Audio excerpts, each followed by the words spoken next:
Comercial, la política comercial. Es una de las tres herramientas. Con este tema terminamos todo lo referente a la parte de política económica y a la próxima, el que estamos hoy día, si estamos jueves, ¿no? El próximo martes vemos las cinco reformas, ¿ya? Y después vemos un poco de coyuntura, o sea, cómo interpretar la coyuntura económica, ¿ya?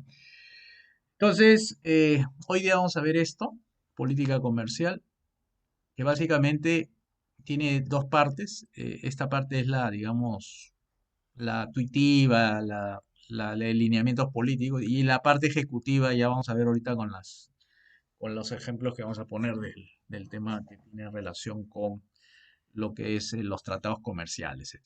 Bien, entonces en la política comercial, como en la fiscal, consiste en un conjunto de normas. O sea, aparte de saber de comercio exterior, tienes que saber también de normas, de manejarte bien las normas de la OMC, las normas que corresponden a lo que son las regulaciones en materia de defensa de la competencia, o sea, la que maneja Indecopi, la que maneja incluso DIGEMIT, SENASA, que son regulaciones que afectan a los productos que van a ser enviados y que van a ser importados. O sea que son de ese tipo de regulaciones que son las más pesadas. Las arancelarias, que son impuestos, no son tan complicados, porque ya como han simplificado bastante lo que es el cálculo de de lo que va a pagar en impuestos, entonces solamente presentan factura y sobre eso calculan el impuesto a pagar. Y los impuestos son bajos, están entre 8 4 3 y hay muchos tratados que tenemos con otros países que perforan el arancel y no pagan nada. Eso es un poco la política comercial, es saber regular, controlar, supervisar las acciones humanas dedicadas a las exportaciones e importaciones. Porque recuerden bien, siempre que hablemos de política, lo que van a controlar no son los productos, sino las personas que exportan los productos o los que importan productos. Eso es el control. Las cosas no se mueven solas, las mueven las personas. A las personas es la que la están controlando finalmente. A ver, dame tu declaración única de exportación o tu declaración única de importación. A ver, manifiesto de carga. ¿A quién se lo piden? ¿Al robot o a las personas? O sea, a esas son las personas a las que las controlan. En realidad los productos son, digamos, el objeto. El sujeto de control son las personas. El objeto también que está de control son los productos y servicios, ¿no? O sea, acá la institución que maneja su rol es el MINCETUR. Yo trabajé, o sea, yo he estado 2 años en alta dirección, o sea, ya con el viceministro, o sea, me conozco esto más o menos bien y sé de que lo que le hablo, o sea, el mercantilismo está presente ahí metido en el ministerio, ¿no? Entonces, estas serían ser las tres partes importantes: política, instrumento y variable, entendiéndose como política los lineamientos, las directrices que establece la autoridad política, que lo hace saber a los estamentos o niveles ya más ejecutivos, más técnicos, que instrumentalizan, y ahí viene la parte de los instrumentos. ¿Qué son los instrumentos? También son normas donde diseñan la manera como van a intervenir, ¿no? A través de impuestos, a través de regulaciones sanitarias, fitosanitarias, de defensa comercial, de servicio, obstáculo técnico al comercio, que lo vamos a ver dentro de un rato. Las variables, que es el objeto de control, son exportación e importación. O sea, ahí están, los instrumentos son los medios y las variables es el sujeto a controlar.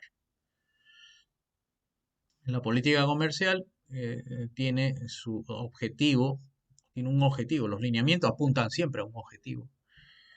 Los tratados comerciales, que vienen a ser contratos jurídicos entre partes, entre dos gobiernos, se complementa con los free cities, ciudades libres, la integración económica como proceso de asimilación de dos economías en una y las autonomías regionales, ¿no? Que es también otra forma de ejercitar la política comercial, porque ya veremos eso más adelante. Exportación e importación serían las variables a controlar. Em, Hay dos tipos de política comercial. La que digamos es la proteccionista, que es impedir, así es, la palabra es impedir, no es proteger. Porque si uno dice proteger, es diferente a impedir. Lo que pasa es que los proteccionistas son bien astutos.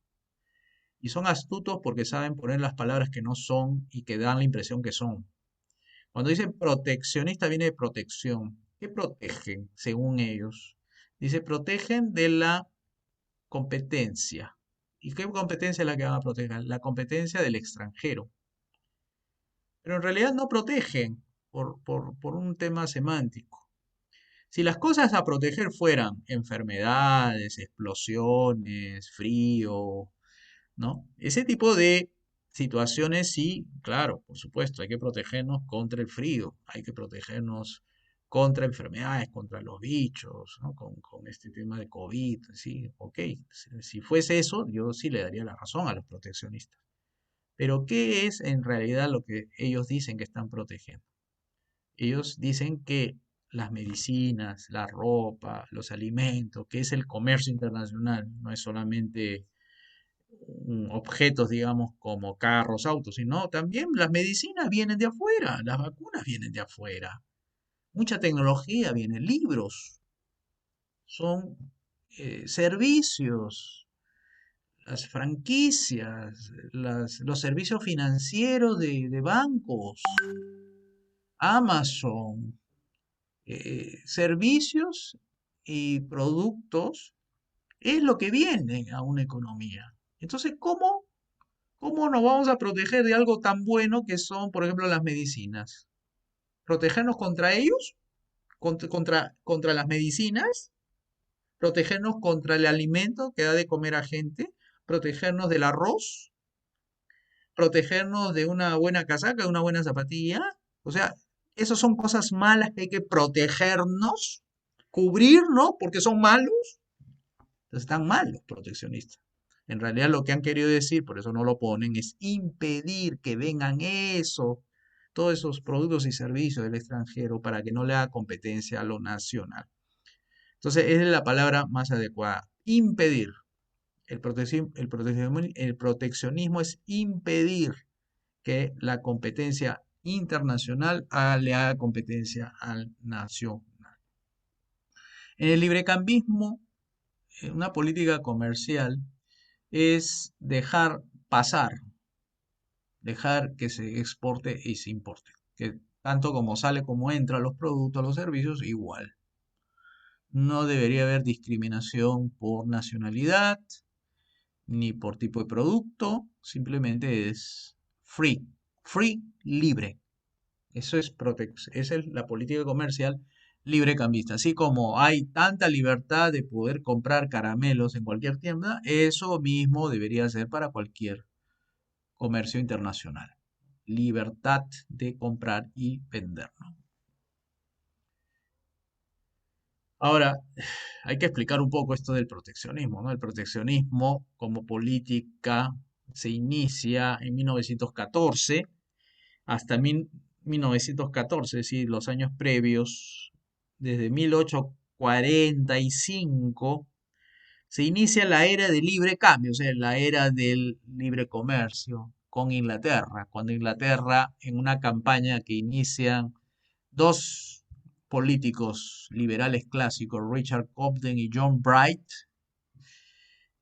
panfletean a nivel de toda Inglaterra la necesidad de abrir los mercados porque en ese momento Gran Bretaña estaba atravesando hambruna, es decir, los campos agrícolas, que era la principal fuente de alimentación de un inglés, no estaba generando los productos agrícolas necesarios para atender la demanda. No rendía porque no había agua, no había el clima adecuado y además el propio proteccionismo comercial que estaba en manos de los aristócratas, que eran los que legislaban en el Congreso, en el Parlamento, impedían que hubiese competencia de productos agrícolas, porque ya sabían que le iba a perjudicar a sus sembríos, su producción agrícola con fines competitivos. Entonces estos dos señores, John Bright, Richard Cobden, forman un movimiento, se llama Movimiento contra las leyes del grano, o sea, Anti-Corn League, ¿no? O sea, el movimiento de la Liga contra la ley de granos, así se llama. La gente pregunta, ¿y por qué escasean las cosas? Ah, porque no hay libertad de entrada de productos agrícolas de países como Escocia, Irlanda del Norte, y entonces, ¿y por qué no lo dejan? Ah, porque los que están ahorita legislando en el Congreso son los dueños de estos campos agrícolas y no permiten que haya libre mercado en la agricultura. Así, entonces la gente decía, no puede ser, nos están condenando al hambre. Y tomó fuerza ese movimiento, al punto que en la primera votación pierden y en la segunda ganan.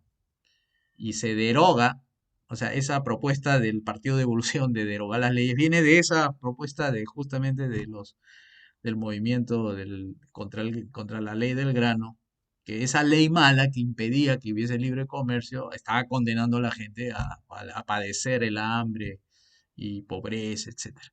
Así que derogan la ley del grano y como toda, es como un castillo de naipes. Si derogas uno, van a decir, ¿y por qué no se deroga lo que también impide que las personas puedan comerciar esos productos?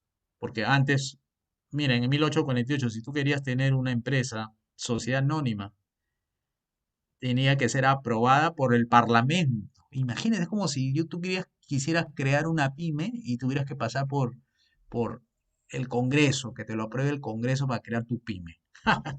Ya se ven, ya se dan cuenta lo proteccionistas que eran, los mercantilistas que eran. Entonces dijeron, bueno, también que se deroga la ley del acta de burbuja. Esa era la segunda ley que se derogó. Y empezó a derogarse varias leyes. Inglaterra empezó a abrirse al mundo, sus fábricas. Recuerden que estaba en plena revolución industrial. O sea, todo el comercio que antes no era muy fluido empezó a ser un instrumento de empuje para las inversiones de diferentes partes, porque por ejemplo, ustedes saben que hay fábricas tanto en Gran Bretaña como en Escocia y en Irlanda, entonces muchas fábricas tenían que irse de aquí a allá, porque no lo dejan trabajar. Entonces esas fábricas buscaban lugares donde poder invertir y lo hacían en donde había libertad. Y así que Inglaterra le enseña eso a Francia. O sea, Francia también estaba en un proceso de desproteccionismo. 1848, ¿ah? Se firma el primer tratado comercial en Europa en el siglo XIX entre Cobden y Chevalier. Eran los dos primeros ministros, uno de Inglaterra y el otro de Francia. El primer tratado en Europa de libre comercio. Y de ahí ya vienen los siguientes, ¿no? Entre Bulgaria con Inglaterra, Inglaterra así suscribe acuerdos comerciales y entra la era del libre cambio. ¿Hasta cuándo? 1914, la Primera Guerra Mundial. ¿Por qué la Primera Guerra Mundial? Porque siempre que hay un conflicto, siempre lo primero que ocurre es bloquear el comercio. No dejan pasar los productos del enemigo, como tampoco el enemigo deja pasar los productos de su adversario. Entonces se forman políticas comerciales proteccionistas por defecto. Una economía de guerra es una economía proteccionista. Impide que haya libre comercio. Ya, entonces si tú le has bloqueado a mi socio, por ejemplo los alemanes, ¿no? Decían, tú has bloqueado a mi socio italiano, yo te bloqueo a ti, que no tenía nada que ver en la guerra y entra en la guerra. O sea, hay guerra bélica y también guerra comercial del lado de paso. De paso se hace eso. Entonces, se dispara. ¿Qué es protección? Elevar los impuestos a las importaciones. Elevar los impuestos a las importaciones. O sea, en plena guerra se eleva eso. Esto fue en la primera entre 1914 y 1918. Entre 1940 y 44, que es la segunda, ahí entra Estados Unidos porque la primera no participó, y entre guerra en 1929 vino la crisis del capitalismo, como así le llama Keynes, ¿no? Entonces, en ese entreguerras, Estados Unidos levanta sus aranceles lo tenía bien bajos con una ley en el Congreso. Smoot es del congresista, uno de los congresistas que firmaron y el otro que también impulsó Hawley. Es bien conocida es esa ley, la ley Smoot-Hawley, que es la del proteccionismo. O sea, Estados Unidos también levanta sus barreras, que nunca lo había hecho, porque Estados Unidos era un país agrícola y después se convirtió en un país industrializado en el siglo XX. Así que atraviesan estos niveles de proteccionismo. Ya saben que acaba la guerra, pierde Alemania, tiene que pagar con marcos alemanes, oro, a las potencias que le ganaron, ¿no? Tenían que confiscarle astilleros, buques, armamento, etcétera. Entonces, esa etapa del proteccionismo querían terminarlo.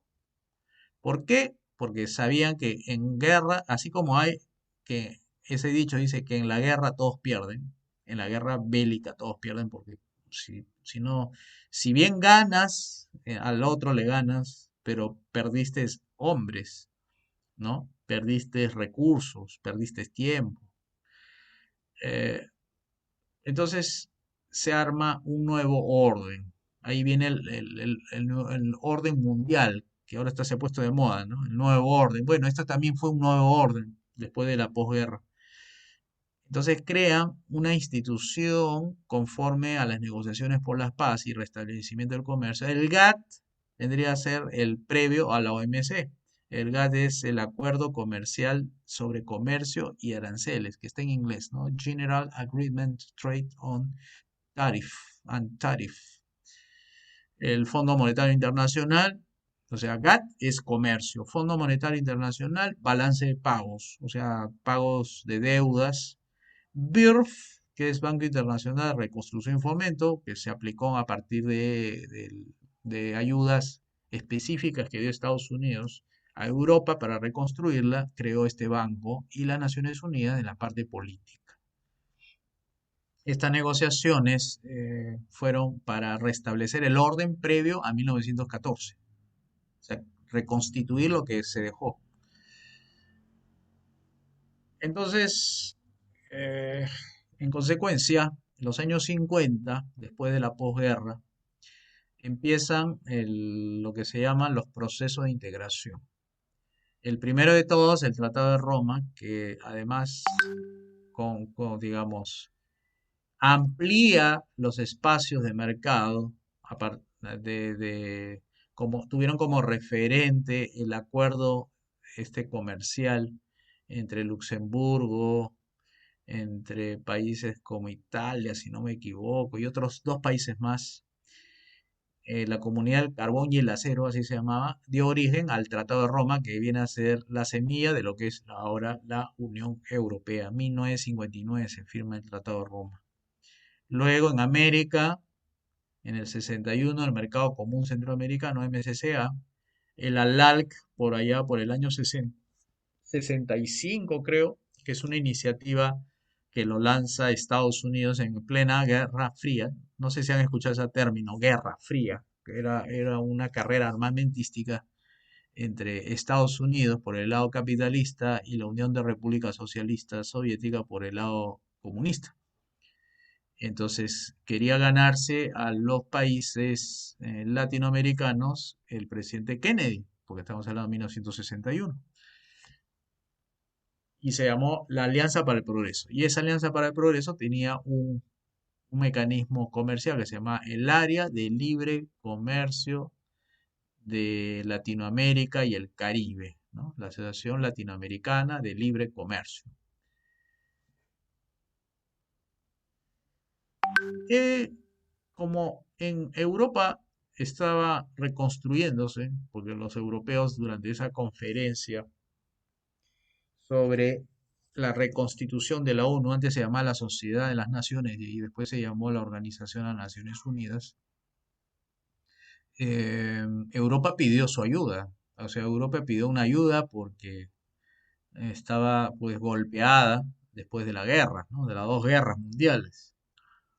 Campos agrícolas, fábricas destruidas, bodegas, comercio, desplazamiento, inmigración, servicios básicos en mucha parte destruida, etc. Entonces le dieron su plan Marshall, ¿no? Ah, ya, vamos a reconstruirlo con este Banco de la Internacional de Reconstrucción y Fomento. Así que Europa estaba asegurado varios miles de millones de dólares entre los Estados Unidos y otros países ayudaron a hacer eso. Y por el otro lado, América Latina también quería que lo ayudaran, porque también había perdido clientes producto de la guerra. Pues una guerra todos pierden, ¿no? Entonces, ¿qué le dieron a América Latina? Le dijeron, ah, ya, mira, ustedes están pidiendo ayuda, le están pidiendo a las Naciones Unidas que ayude a América, países pobres también, recuerden, países pobres. Entonces le dijeron, mire, como ustedes están pidiendo ayuda, primero tenemos que saber qué es lo que causa que ustedes sean países pobres. Le dijeron así, tenemos que ponerle una comisión, y esa se llama la CEPAL. CEPAL es la Comisión Económica para América Latina, a fin de que determine cuál era el origen o las causas el subdesarrollo. Así que mientras a uno le dan plata, al otro le dan una comisión ahí para que estudie.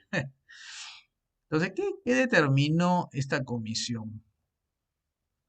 Resolvió, o sea, eh, señaló que lo que necesitaba la América Latina era unos procesos de integración que venía a ser la solución a aquel diagnóstico que los cepalinos, recuerden, Cepal, por si acaso está en Chile, o sea, sigue todavía vivito y coleando, eh, le habían determinado que el diagnóstico de la pobreza, es decir, primero comenzaron por el diagnóstico comercial acerca de los términos de intercambio. ¿Qué es término de intercambio? Es una relación entre lo que se exporta y se importa. Si lo que se exporta compra lo que se importa en más de su totalidad, dice que los términos de intercambio son favorables. O sea, las divisas que genera una exportación, recuerden, ¿no? Las divisas que genera una exportación debe cubrir por lo menos, mínimamente, la cantidad de divisas que se requieren para comprar aquellos bienes de capital para cubrir la demanda de desarrollo. O sea, en esos términos, es decir, si las exportaciones generan 1.000 millones de dólares, esos 1.000 millones de dólares deben ser suficientes para traer máquina, equipo, herramienta para generar desarrollo. Pero si esas exportaciones son menores a las importaciones de esos equipos, entonces se dice que los términos de intercambio son desfavorables. Bueno, en el diagnóstico salió lo segundo, que los países latinoamericanos exportaban materia prima que generaban pocas divisas, pero para su desarrollo de los países latinoamericanos se necesitaba máquina de equipo. En otras palabras, cuando tú exportas materia prima, por ejemplo, exportas fresas, los países centro, ahí mete el término países periferia, países centro, en este caso los países desarrollados eran países centro y los países subdesarrollados eran países periféricos, te devuelven la fresa en vasos de mermelada. Es decir, tu fresa en estado natural te lo devuelve enfrascado. Y ese frasco vale incluso hasta 10 veces el precio de la materia prima. Entonces dicen los cepalinos, ahí los tigres de estos capos, digamos, de la CEPAL, que eran marxistas keynesianos, dijeron, los términos de intercambio tienen que ser revertidos. Es decir, ya no puede Latinoamérica estar manteniendo un modelo primario exportador, que eso lo vas a escuchar en cualquier rojo de tipo Castillo, lo vas a escuchar en alguna de sus disertaciones, que en un país como Latinoamérica no puede seguir exportando materia prima, sino que tiene que industrializarse. Y la manera de poder industrializarse es haciendo planificación o programación industrial desde los gobiernos para cada país que forme parte de ese proceso de integración económica. Porque esos espacios económicos integrados permite llegar a las economías de escala, que es una de las leyes que yo les mencioné que era importante porque permitía bajar costos unitarios. Entonces la propuesta era esa, integración económica. ¿Qué venía a hacer esto? La aplicación del EASY. EASY es industrialización por sustitución de importaciones. Era una política que le daba un rol al gobierno para generar los estímulos necesarios y las condiciones para reemplazar lo que se produce afuera para que se produzca adentro. O sea, en otras palabras, una política comercial proteccionista. Porque reemplazar lo de afuera por lo de adentro implica poner caro lo de afuera para que lo de adentro se justifique su producción. Por ejemplo, si ustedes ven ahí refrigeradoras, normalmente en un libre comercio esas refrigeradoras hubieran entrado a precio más barato que lo que hubiese hecho, hubiese tomado hacerlo aquí en cualquier parte del país. O sea, tú lo traes una refrigeradora por $300 y aquí en el Perú lo fabrican por $800. Entonces tú prefieres comprar algo de 300 que pagar 800, es lo natural. Bueno, lo que tenía que hacer este programa de industrialización por sustitución de importaciones era revertir eso. O sea, ¿cómo hacemos que la gente no compre refrigeradoras baratas? Ah, le ponemos aranceles altos, impuestos altos a las importaciones. Entonces, de esa manera yo sustituyo esas importaciones con industrialización nacional. Y ahí, fíjense la historia, consulten la historia. Y hay un buen libro sobre la materia que estoy hablando, de Gianfranco Bardella, un siglo de vida, un siglo de vida económica en el Perú, 1889-1989. Tienes también los libros también que citan mucho, es el profesor Carlos Parodi, que se llama Políticas Económicas 1960, del año 2000, y ahí vas a encontrar todas las medidas que impulsaron. Se llegó a tener en el Perú fábricas de motos, fábrica de motos. Y esta fábrica de motos se exportaba a los países latinoamericanos, desde el Perú.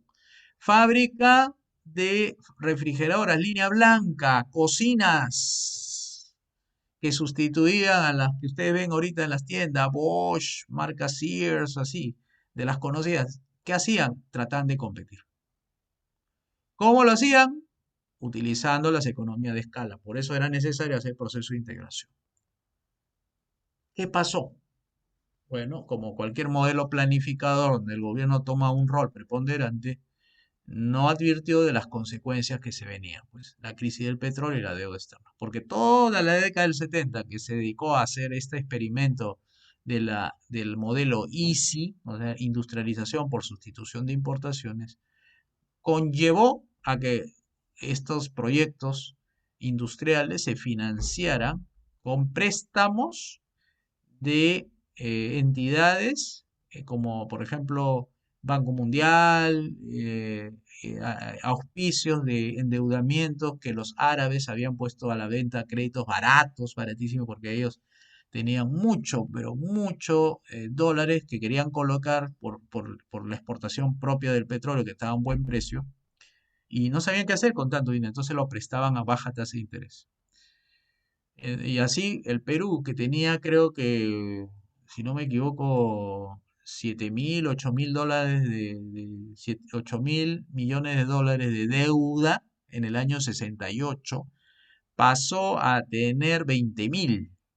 Una parte se fue en compra de armas en la época de Velasco, comprar armas los rusos, y otra por financiar el desarrollo de estas industrias artificialmente hechas.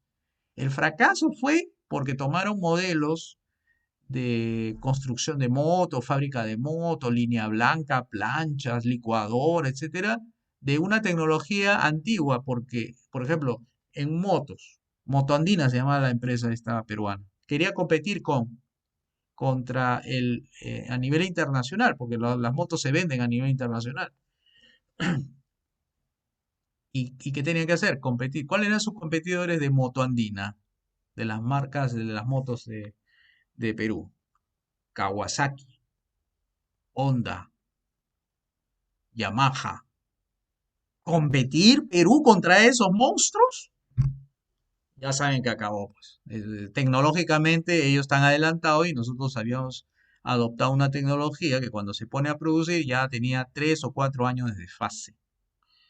Entonces, se ahondó el problema con la crisis del petróleo que en un momento dado OPEP, que es la Organización de Países Exportadores de Petróleo, hace una agudización de la escasez, o sea, agudizan a propósito para volver a subir los precios del petróleo, y eso conllevaba a que la deuda externa estaba amarrada a estos préstamos de los países que habían sido los prestamistas y que habían sido principalmente países árabes.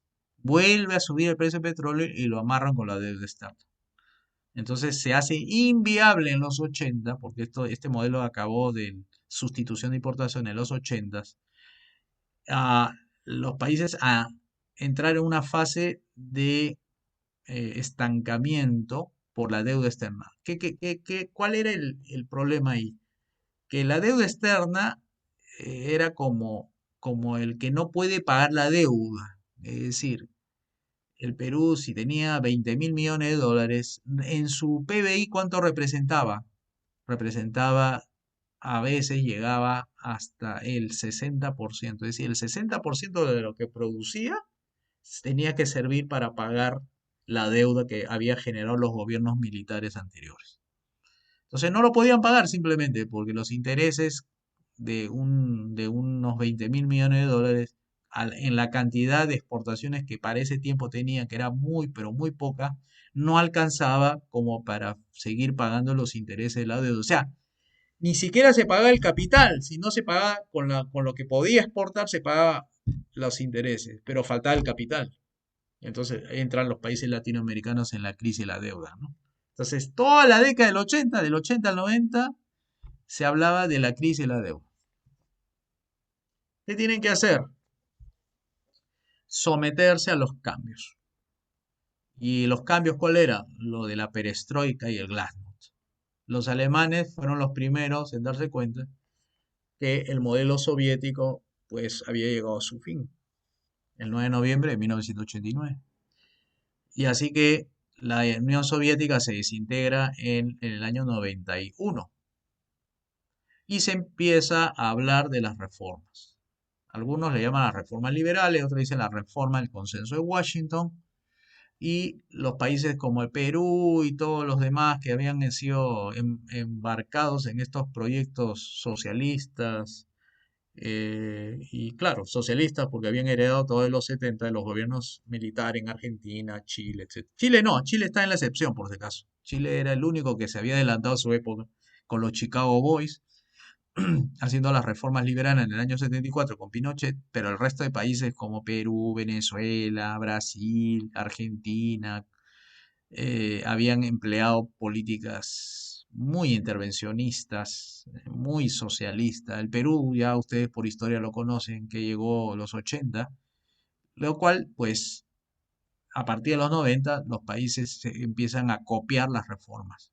Así que el Perú hace sus ajustes en los 90, cuando entra Fujimori, y tiene que ponerse a tono de lo que ya le demandaba pues un fondo monetario. Decía, ay, tú quieres préstamo para solucionar tu problema de deuda, tú quieres generar recursos para no quedarte atrasado. Bueno, haz la reforma del consenso de Washington.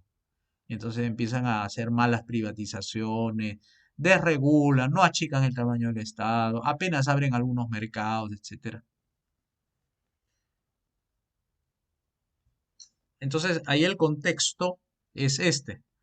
Como ya hay nuevas reglas de juego, ya no hay más la polarización de la Guerra Fría, de capitalismo versus socialismo, ya se habla de una globalización, es decir, globalización de las normas comerciales.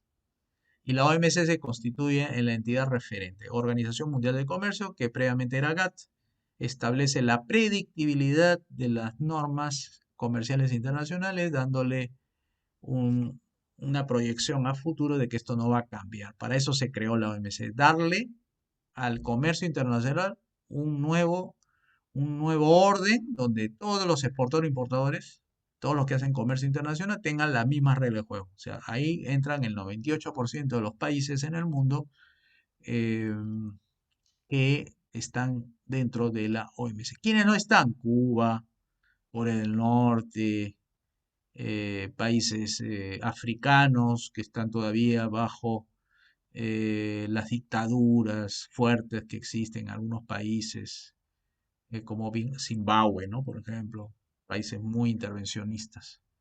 Pero las reglas eran para el resto de países, ¿no? Entonces ahí es un poco como que todo el mundo sabe que el libre comercio, el proteccionismo no ayuda en nada.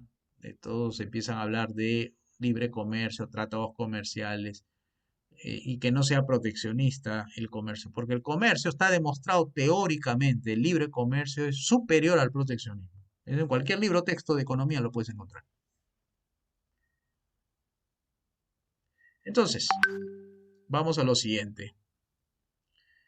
¿Qué es, qué son medidas proteccionistas? Son las barreras, ¿no? Eso que dijimos. ¿Qué hace una barrera? Impide. Y los utilizan los gobiernos, un poco para frenar este flujo de importaciones, tanto de bienes como de servicios. Y son barreras de tres tipos: natural, arancelaria y no arancelaria, entendiéndose como barrera natural a la geografía, ¿no? A veces el comercio resulta más barato hacerlo con países vecinos, pero hay veces que no. Por ejemplo, la, comprar arroz a Tailandia resulta más barato que comprar arroz en Tarapoto. Y eso que Tailandia está al frente de nosotros de las costas, o sea, está en el continente asiático. ¿Cómo es algo tan lejos que está en el continente asiático por Japón, por Singapur? Cueste menos traer el arroz desde allá que traerlo desde Tarapoto. Ah, entonces ahí hay algunas barreras naturales que juegan en contra y que hacen caro justamente un bien o servicio, ¿no?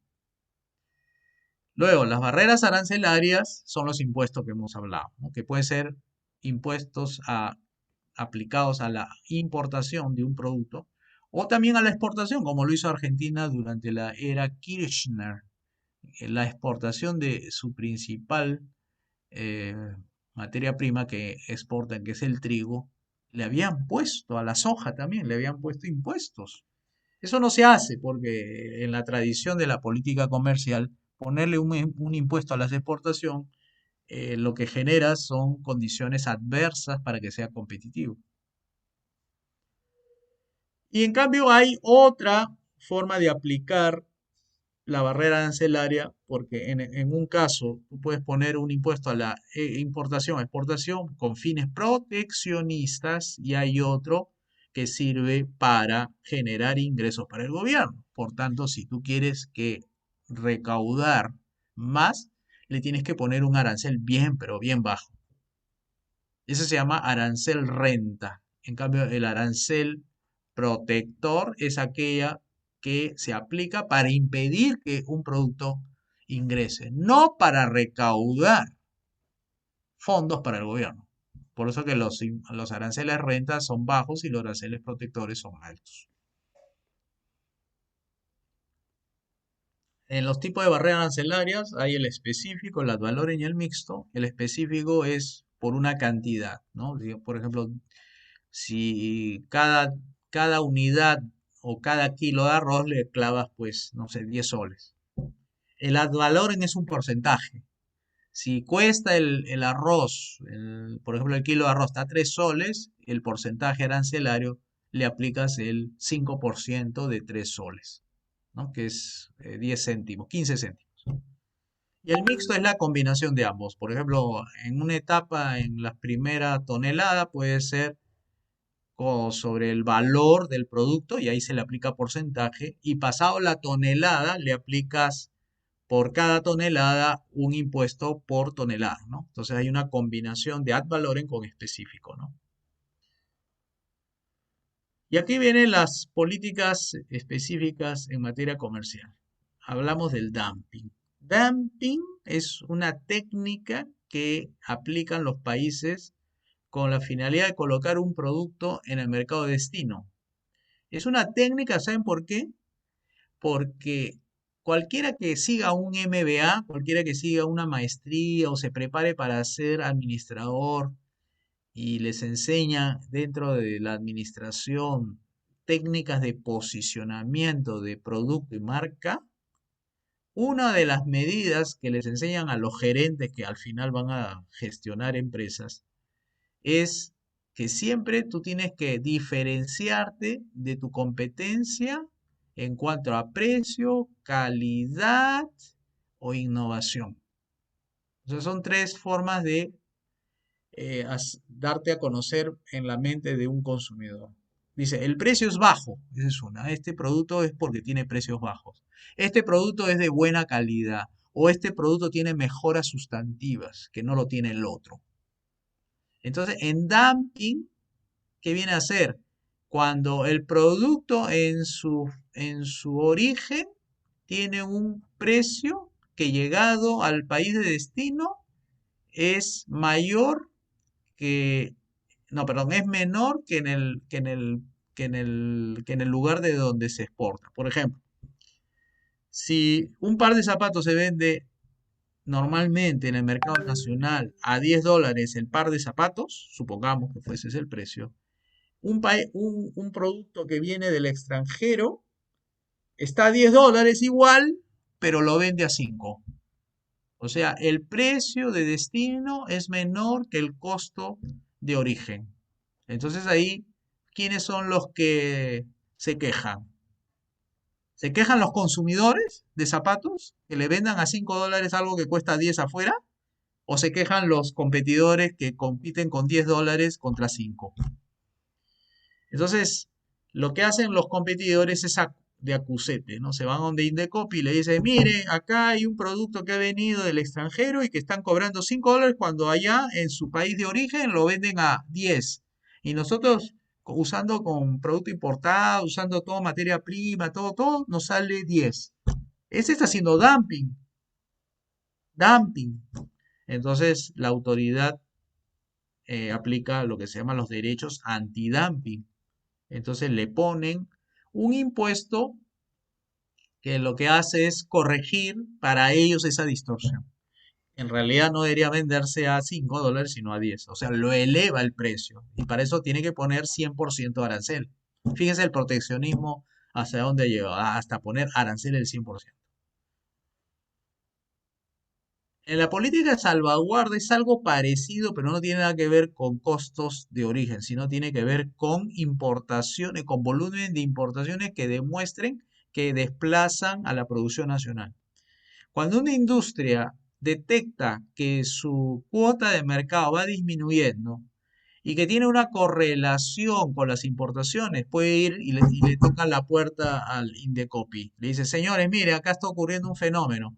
Cada vez perdemos mercado porque las importaciones del producto que nosotros fabricamos aquí está aumentando y puede demostrarse. Y muestran un gráfico lineal donde empieza tal año, por ejemplo, el año 2000 y el año 2019. Y se ve como las importaciones de bolas de acero va subiendo. Las importaciones, o sea, vienen del Brasil o de cualquier otra parte del mundo, va subiendo. Y por el otro lado ve el volumen de ventas de esas industrias que fabrican bolas de acero en el Perú. Del 2000 igualito, ¿no? Del año 2000 hasta el 2019. En lugar de crecer, el volumen de ventas empieza a caer. Entonces uno sube, el otro baja. Y eso es suficiente indicio para que la autoridad declare se ha causado un daño grave a la industria. Con la finalidad de no perder empleo, la industria nacional le restringe, o sea, le pone derechos de salvaguardas, así le dice. ¿Qué es derecho de salvaguarda? Un impuesto a las importaciones de bolas de acero.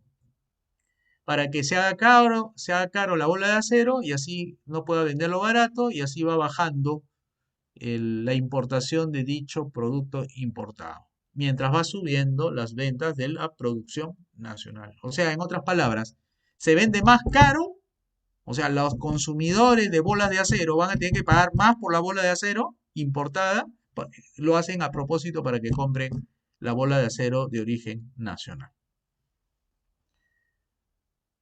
Lo que van a ver a continuación, lo que van a ver a continuación son las barreras no arancelarias, tal como se aplica en el mundo en estos momentos. O sea, todas las burocracias nacionales en materia de regulación del comercio internacional tienen esta misma normativa, ¿ya? Todos los que están dentro del OMC.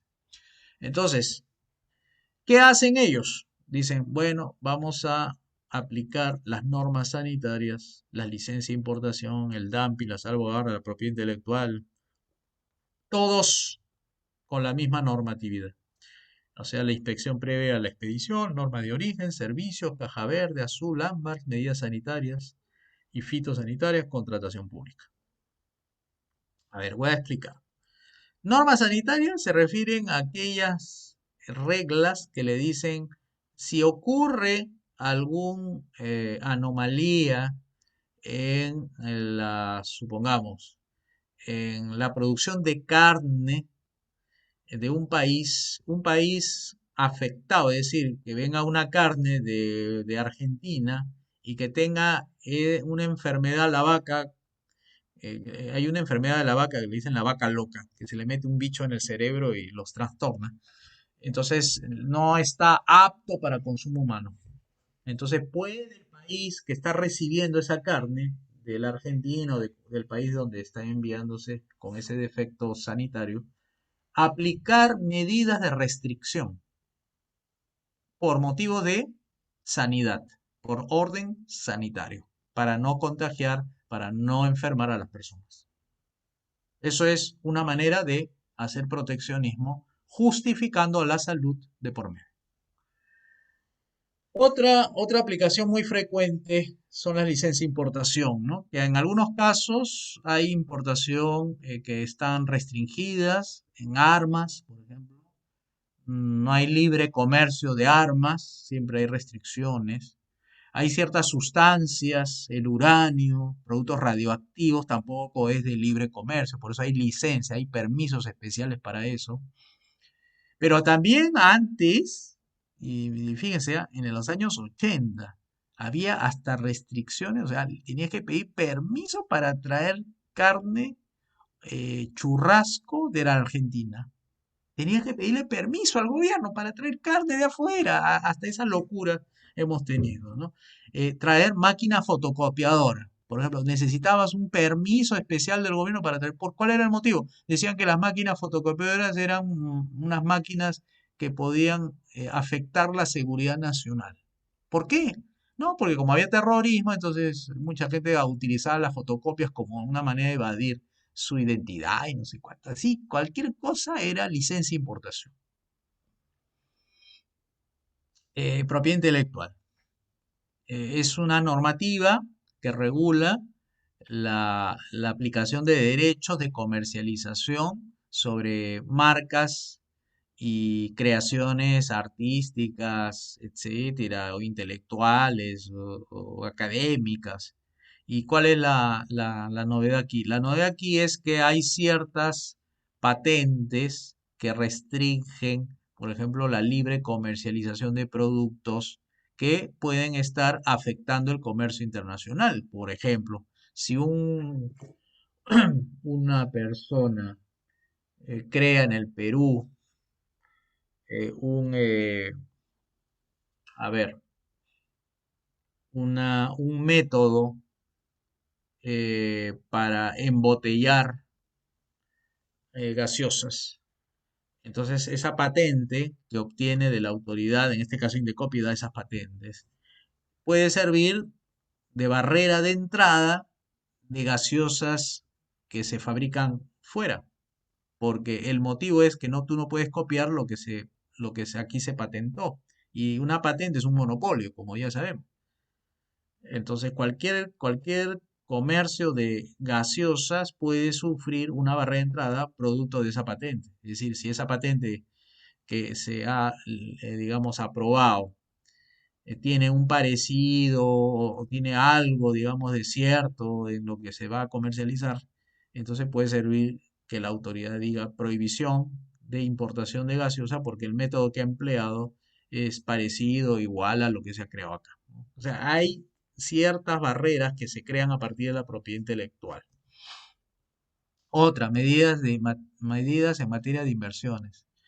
Un caso conocido es el de la industria láctea. Cuando apenas terminó el proteccionismo en el Perú en el año 90, vinieron tres fábricas, una neozelandesa, una holandesa y otra más, que no recuerdo cuál era, si era de Australia u otra. Pero eran tres más. Una era Anchor, Bella Holandesa y el otro no me acuerdo del nombre. Bueno, ellos querían poner una fábrica aquí en el Perú, cada una de estas empresas, una neozelandesa, australiana y holandesa, querían poner fábricas para fabricar leche aquí con insumos importados. Entonces, las medidas que en ese tiempo dieron para liberalizar el mercado contenía unos reglamentos abusivos. ¿Cuáles eran estos reglamentos abusivos? Decían que el primer año el insumo importado podía ser utilizado hasta el 60% y necesariamente tenía que la fábrica, o sea, con capitales extranjero, tenía que comprar el 40% de producción de leche nacional. Luego, en el segundo año de operaciones de esa fábrica, tenía que comprar la mitad. O sea, antes era el 60 y en el segundo año tenía que comprar la mitad. O sea, pasaba de 40 a 50. El tercer año se revertía. Se tenía que comprar 60% de la producción nacional de leche y 40 importado. Y al final del calendario, que era 5, al final tenía que comprar 100% de producción de leche nacional. Entonces, esas etiquetas que salía ahí, Bella Holandesa, Anchor, que decían que era la fábrica tal, de que venían de leche de las mejores vacas del mundo, al final no resultó ser así. O sea, le privaron a los niños del Perú en la década del 90 haberse alimentado con la mejor leche del mundo que venían de las vacas de Holanda y Nueva Zelanda. ¿Por qué? Porque estos proteccionistas del Ministerio de Agricultura le doblaron el brazo para que firmara un decreto y Fujimori prohibiera, o por lo menos no hubiese libre comercio de insumos de leche importada, ¿no? Para que vean el nivel de salvajismo que puede tener el proteccionismo poniendo en una seria desventaja en la nutrición de los niños del Perú, ¿no? Por estos mercantilismos, ¿no? Eh, Vamos a saltearnos. Esta inspección previa a la expedición hay ciertos trámites que para abrir los containers, ves, si lo que has declarado es conforme a lo que está en el container, pueda ser incluso sujeta de demoras, trámites, y que eso pone en desventaja al importador, etcétera, y eso ayuda a la producción nacional a retrasar a su competencia que trae productos importados. Norma de origen sí, esto es interesante, porque la norma de origen lo que pretende decir es que la triangulación es posible en comercio internacional y por eso se crean estas normas de origen para los proteccionistas, por cierto. ¿En qué consiste? Por ejemplo, Perú y Bolivia tienen libre comercio. O sea, todo lo que se compra y se vende dentro del espacio territorial entre Bolivia y Perú, es decir, lo que sale de Bolivia entra al Perú y lo que del Perú sale y entra en Bolivia, no se cobra mutuamente ningún tipo de impuesto, por tanto los productos circulan libremente. Así que un empresario que desee exportar al Perú desde Colombia, necesariamente tiene que pagar impuesto al ingresar al Perú. Pero detecta que el impuesto que le cobra el Perú a un juguete, por ejemplo, colombiano, es el 15%, mientras que un país como Bolivia le cobra en juguetes al país de donde ven, supongamos viene de Colombia, le cobra el 5%. O sea, Perú le cobra el 15% y Bolivia le cobra el mismo juguete, viniendo de Colombia, le cobra 5%. Entonces, ¿qué hace? Triangula. Triángulo significa el empresario colombiano realmente no quiere que el producto se quede en Bolivia, porque ahí entra con 5%, en Perú entra con 15% de impuesto. Entonces lo manda a Bolivia, lo nacionaliza como producto boliviano y se evita ese 10% restante. Como tiene libre comercio entre Bolivia y Perú, ese juguete que está en Bolivia entra como si fuera producto boliviano con 0%. Solamente pagó el 5% al ingresar de Colombia a Bolivia, pero de Bolivia al Perú entró con el 0%. Entonces los proteccionistas estallan, dicen, no, acá están sacándole la vuelta a la norma, entonces hay que ponerle normas de origen. Entonces, ¿qué hicieron los proteccionistas? Para que se considere un producto boliviano, ese juguete tiene que venir desarmado. Es decir, quien lo deben armar debe ser en Bolivia, con la mano de obra boliviana, más o menos considerando un 60% del costo del ensamblaje tiene que ser mano de obra boliviana. Eso se llama nacionalización. O sea, un producto es de Bolivia cuando hay intervención de la mano de obra boliviana. Eso se llama normas de origen, por si acaso.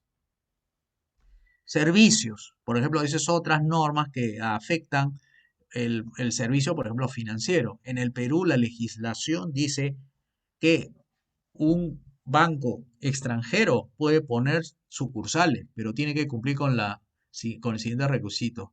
Si se trata de una sucursal, el capital tiene que ser 70% capital extranjero y 30% nacional. Si abre una agencia, se voltea. Ahí el requisito es 60% capital nacional, 40% extranjero. ¿Y qué quiere decir? Que el capital de Citibank o de empresas bancarias de otros países no es 100% capital extranjero.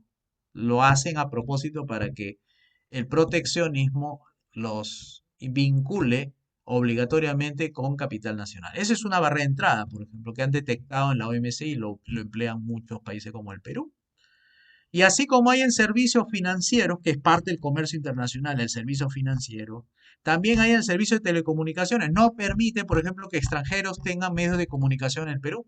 O sea, ningún canal de televisión tiene propietario extranjero. Eso también es una barrera de entrada al libre comercio, porque es servicio de telecomunicación. Igual, así como hay para los casos de anteriores, existe la barrera de entrada para el servicio profesional. Por ejemplo, un arquitecto de otro país no puede venir a comercializar sus servicios de diseños de edificios, centros comerciales, porque tiene que necesariamente estar eh, otorgada su ejercicio profesional en un colegio profesional de arquitectos y le cobran a ellos $1.000 y a uno nacional le cobran 1.000 soles. Entonces hay una discriminación entre el extranjero, porque acá dice que tanto las inversiones como el tratamiento en comercio internacional tiene que ser el principio de la nación más favorecida o el principio de trato nacional. El de trato nacional es tú tienes que tratar al comercio internacional, al extranjero, como el nacional. Luego viene la caja verde, caja azul, caja ARPA, que son medidas a la agricultura. Caja verde se dice cuando el gobierno subsidia actividades de investigación para la mejora genética de ciertas plantas, semillas, etc. Bueno, hasta ahí está permitido.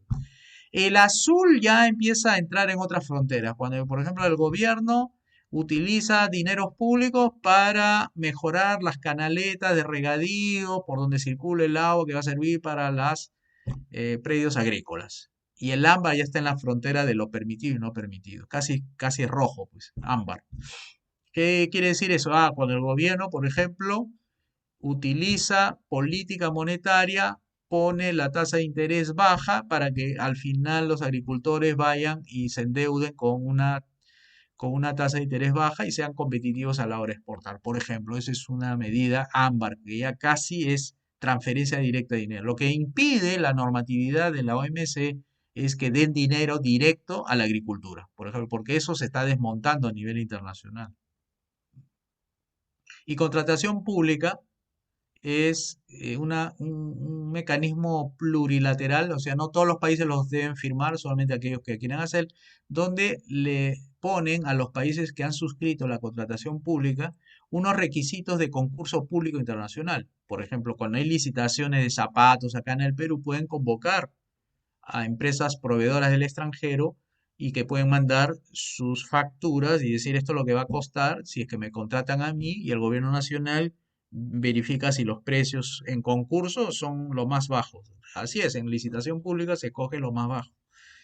Pero el hecho es que hay países como el nuestro que al momento de concursar por ser peruano ya le dan 10% de puntaje adicional.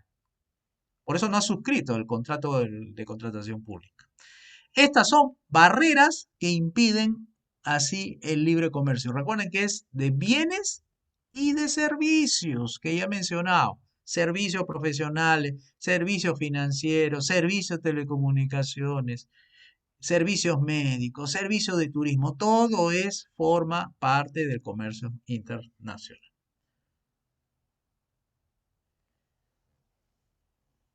Ahora pasemos a otro tema. El tema es de las balanzas. En el comercio internacional hay dos balanzas. Usted pensaba que había uno, pero hay dos en realidad. Uno es la balanza comercial y otro es la balanza económica.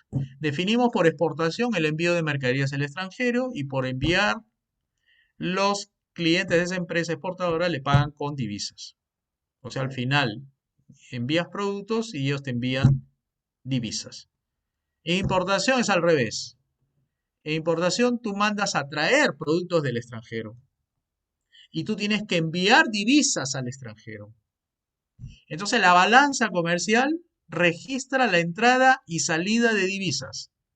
Es decir, no es que ese sea su deseo de medir la entrada y la salida, no, simplemente están diciendo, vamos a registrar las exportaciones y vamos a registrar las importaciones. En la balanza económica es al revés. Los economistas vemos como balanza económica es el hecho de qué entra y qué sale. Porque en la balanza comercial lo ven positivo, es decir, qué suma y qué resta, y lo que suma son las divisas que entra, y lo que resta es la salida de divisas. Entonces dice, la balanza comercial favorable es cuando lo que entra de divisa es mayor a lo que sale. Y entonces cuando dices, ¿y qué es lo que provoca que entre divisas? Ah, las exportaciones. Ah, entonces, ¿qué quiere decir? Que la balanza comercial va a ser positiva en tanto se exporte más. En tanto se importe más, la balanza comercial va a ser negativa. En la balanza económica no lo vemos así. Los economistas al menos no lo vemos así. Porque ahí lo que estamos enfatizando es cuántas cantidades o toneladas de productos están saliendo versus cuántas cantidades o toneladas está ingresando. Y la balanza económica significa de que si más productos entran que la que sale, esa se llama balanza económica favorable. O sea, es como decir, si tú envías 2 toneladas de arroz, ¿correcto? Y recibes 10 toneladas de arroz importado, la balanza comercial es favorable. Porque todos los productos que entran es positivo y negativo son todos los productos que salen. Porque la riqueza de un país se mide en términos de bienes, es decir, mientras menos bienes tú salgan del país, es favorable. Más bien al revés sería la balanza comercial, porque la balanza comercial es, en la medida que tú exportes más, entra más divisas. Y si esas divisas son en cantidad mayores a la que salen, se dice que la balanza comercial es favorable. Entonces, la primera, la balanza comercial, viene a ser una balanza contable, porque contabiliza la entrada y salida de divisas. Y más bien, nosotros en la balanza económica favorable es cuando hay más importación que exportación. Es al revés. ¿Han entendido esa parte o no? Sí, sí, bueno, por mi parte sí lo entiendo, ¿no? Es más que todo, en la balanza económica se ve se enfoca más en tener más bienes para que pueda consumir, ¿no? Perdón, a ver, ¿repites? ¿Me decías? ¿Me decías? Sí, de repente no se escuchó bien. A ver, a ver. Sí entiendo yo, la balanza económica se refiere a que mientras más bienes ingresen es mejor porque hay hay, más consumo, ¿no? Exacto, más consumo. La riqueza son bienes. Entonces, si en un país entra más bienes, se hace más rico. En cambio, en la balanza comercial, nosotros lo vemos como envío de productos, porque exportación es envío, porque ellos dicen la balanza comercial es favorable cuando las exportaciones superan las importaciones. Entonces, como decir en la balanza comercial económica, como que un país se favorece más cuando envía más productos de afuera que recibe más productos de afuera. O sea, si envías más, según la balanza comercial favorable, eso sería beneficioso para un país. Y en economía no es así. Un país se beneficia más cuando entran productos, no cuando salen. Porque en la balanza comercial mide las divisas, en la balanza económica mide los productos. Son dos conceptos distintos, ¿no?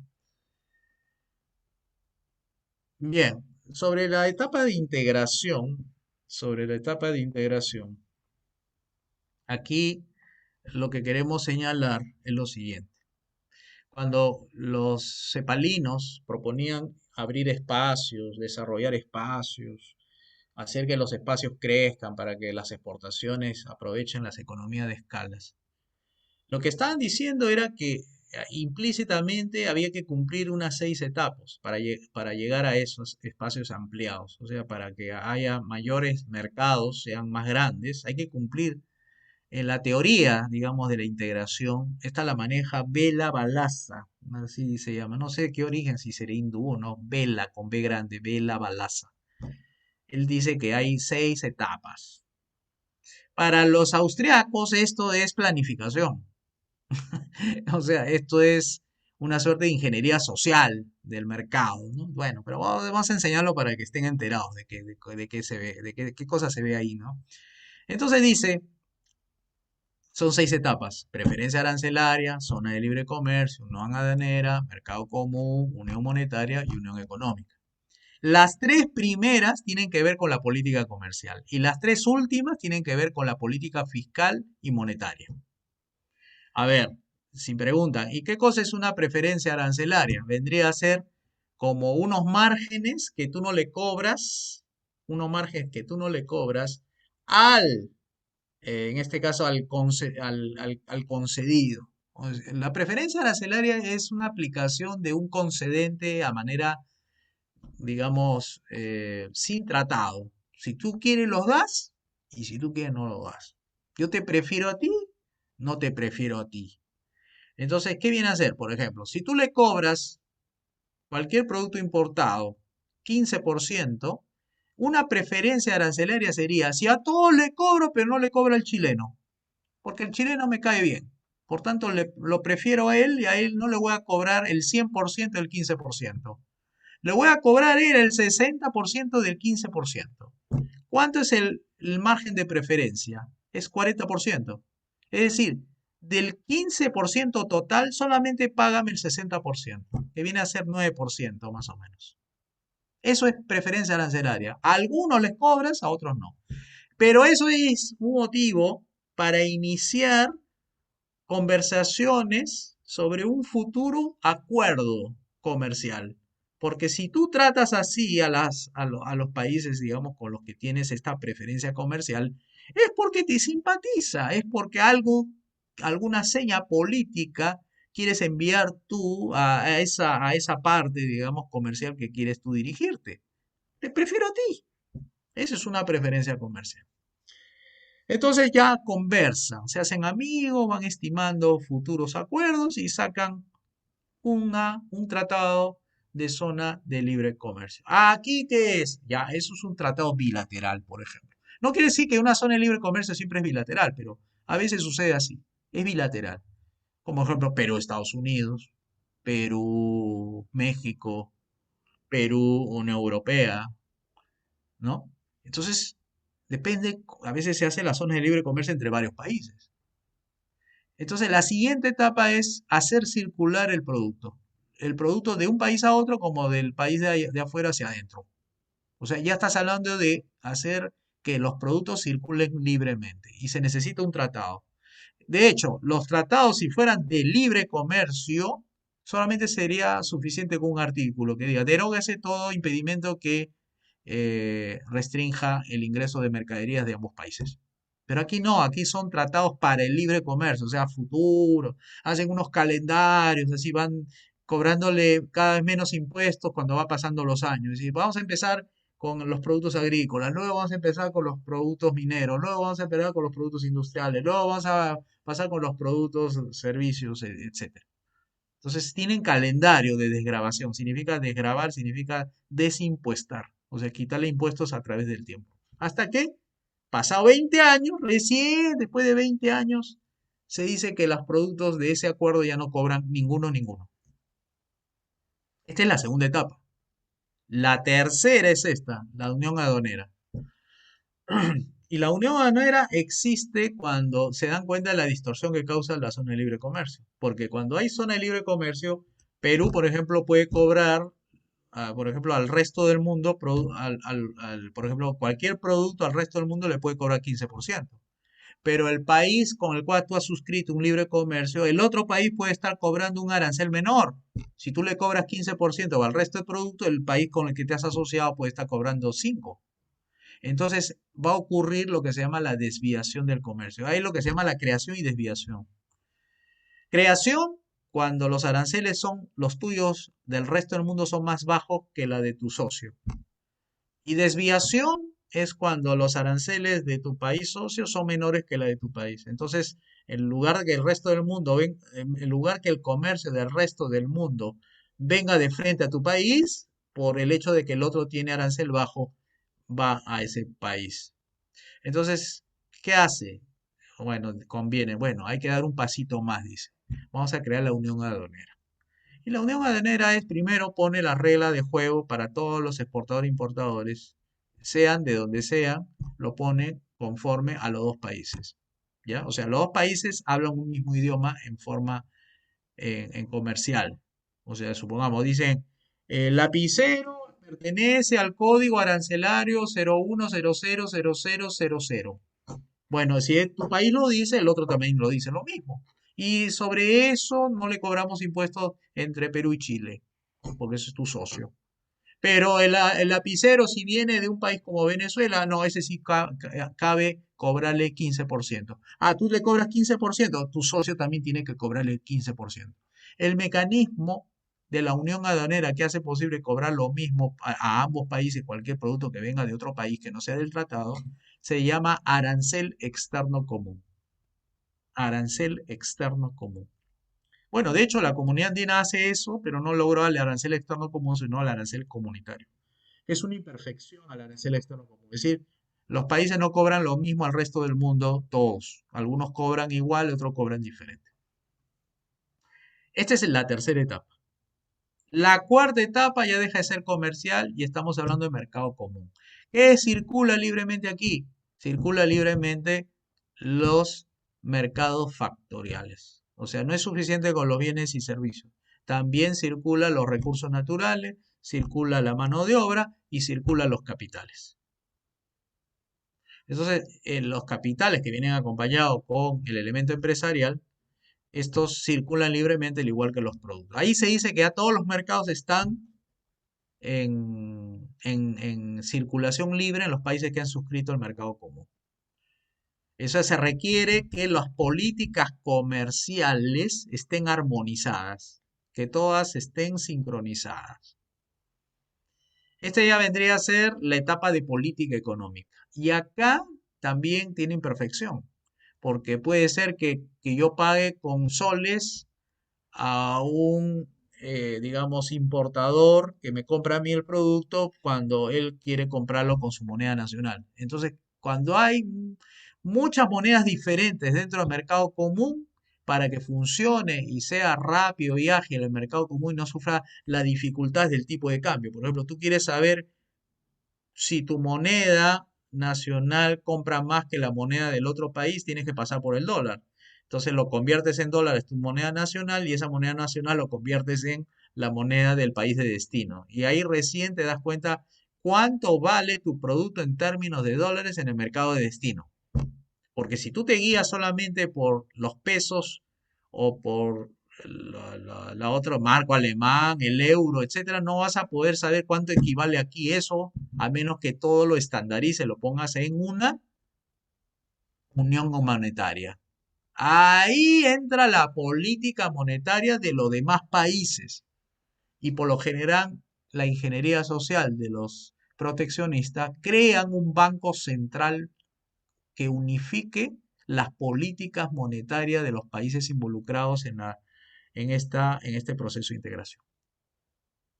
Fíjense, ¿ah? O sea, ya estamos hablando de una sola moneda. Con una moneda que tú pagues sirve para todo el área comprendida en este tratado que empezó con una zona preferencial, luego se convirtió en zona de libre comercio, luego en unión aduanera, luego en mercado común y ahora quieren que exista una sola moneda. Uniformiza como el euro. El euro se aplica a todos los países sin necesidad de hacer conversiones monetarias entre la lira italiana con el marco alemán o el marco alemán con el dólar holandés. O sea, no hay forma de equivalencia posible, salvo que todos entiendan que el euro vale en Alemania un marco alemán, un marco alemán punto 15 centavos, en Italia valdrá 2 liras italianas punto 15, pero eso es para cada país. Pero en el comercio internacional se paga con euros. ¿Y en qué termina la fase de integración económica? Porque integración, ¿qué es? Es juntar las partes que están dispersas. Integrar es algo que previamente estaba disperso. Ahora se integra las partes que están dispersas. ¿Termina en qué? En la unión económica. Así que la unión económica es la etapa final, donde ya la política fiscal, la política monetaria, la política comercial están jugando de manera armonizada en ese espacio económico. Ahí se puede decir que hay como una sola política económica, ¿no? Porque no puede haber diferentes tasas de interés en diferentes países. No puede haber diferentes tipos de cambio, no puede haber diferentes inflaciones. Porque si es así, entonces ¿de qué sirve integrar si todos van a tener su propio precio, su propia inflación, su propia tasa de interés, su propio tipo de cambio, su propia, digamos, regulación aduanera? No sirve de nada. Por eso que la unión económica es la etapa más complicada, pero a la vez es la que, digamos así, le da simplificación para que los actores económicos no estén de alguna manera complicándose con las normas, con los precios, con los tipos de cambios, etcétera. Bien, ahí lo vamos a dejar, ya, porque esto de los acuerdos comerciales, que son varios, ahí vamos a ver varios para la próxima sesión. Vamos a hablar un parcito, nomás vamos a dejarlo ahí, ¿no? Para poder examinar objetivo por objetivo, ¿no? De cómo planteamos los economistas agarrar los objetivos y analizar cada objetivo. ¿Qué interpretación hay respecto a esto? Ya, lo vamos a dejar ahí porque tengo en un ratito, tengo una entrevista. Bien, ¿tiene alguna pregunta? No, no, no, todo bien, entendible. Fabuloso, excelente. Está todo bien entonces. Entonces, nos vemos el próximo martes, ¿ya? A las 7 de la noche en el mismo salón. Ok, muchas gracias entonces. Que tengan una bonita Muchas noche. gracias. Muchas Igualmente, gracias. muchas gracias. Muchas gracias.